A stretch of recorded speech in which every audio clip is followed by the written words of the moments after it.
चलिए अब आगे बढ़ते हैं और आते हैं सहरसा पर, जहां विधानसभा की कुल 4 सीटें हैं। सिमरी, बख्तियारपुर, सोनबरसा, महिषी और सहरसा। हमारे पत्रकार साथियों का मानना है कि सहरसा की 4 सीटों में से एक एक सीट एनडीए और महागठबंधन के खाते में जाती दिख रही है। वहीं 2 सीटों पर बेहद कड़ा मुकाबला है। अविनाश, थोड़ा विस्तार से हमारे दर्शकों को बताइए कि क्या है मामला। आशीष, सहरसा में हमारे एक्सपर्ट पैनल में शामिल थे नवीन निशांत, नीरज सिंह और कुंदन सिंह। नवीन निशांत का यह मानना है कि 4 में से 2-2 सीटें दोनों गठबंधन में बंट सकती हैं।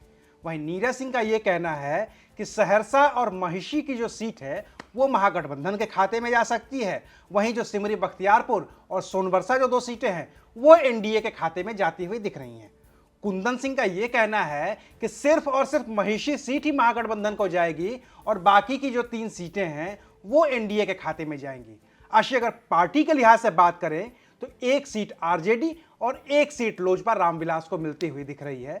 बाकी की जो 2 सीटें हैं उन पर हमारे पत्रकार साथी एक्सपर्ट कड़ा मुकाबला देख रहे हैं।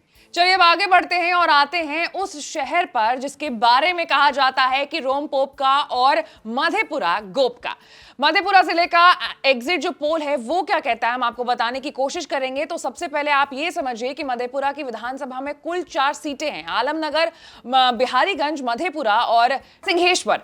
हमारे एक्सपर्ट पैनल का मानना है कि मधेपुरा की 4 सीटों में से 2 सीट पर एनडीए जीत रहा है, 1 सीट महागठबंधन के खाते में जा रही है और मधेपुरा सीट का कड़ा मुकाबला माना जा रहा है। अविनाश, बताइए क्या है जमीनी हकीकत।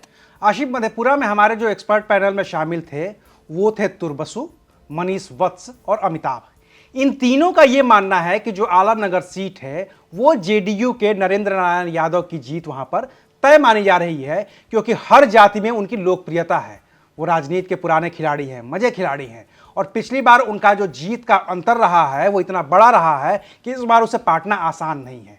बिहारीगंज की जो सीट है वो महागठबंधन के खाते में जा सकती है, जहां पर आरजेडी ने महिला उम्मीदवार रेणु कुशवाहा को मैदान में उतारा है, मंत्री भी रही हैं। जो सिंहेश्वर सीट है वहां पर जेडीयू के रमेश ऋषिदेव की जीत लगभग तय मान रहे हैं हमारे एक्सपर्ट, क्योंकि आरजेडी के विधायक चंद्रहास चौपाल से लोग वहां के नाराज बताए जाते हैं। वहीं मधेपुरा के सीट पर कांटे की टक्कर देखी जा रही है। जेडीयू ने यादव बहुल सीट पर गैर यादव और वो भी महिला को उतार दिया है, जिसने इस पूरे मुकाबले को रोचक बना दिया है। अगर पार्टी के लिहाज से आशी बात करें तो जेडीयू के खाते में 2 सीटें जाती हुई दिख रही हैं। आरजेडी को 1 सीट मिल रही है और 1 सीट, जैसा मैंने बताया, मधेपुरा वाला, वहां पर कड़ा मुकाबला है। ठीक है।